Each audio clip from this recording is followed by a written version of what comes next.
কবি নজরুল ইসলামের একটা কথা ছিল কিংবা একটা লেখা এরকম ছিল, আমি জানি চিরজীবন আমাকে কাঁদতে হবে, কারণ আমি যে তোমাকে চেয়েছি।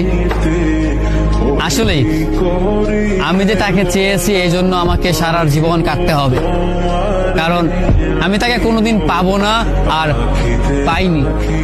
পাইনি বলেই আমার কান্না করতে হয়।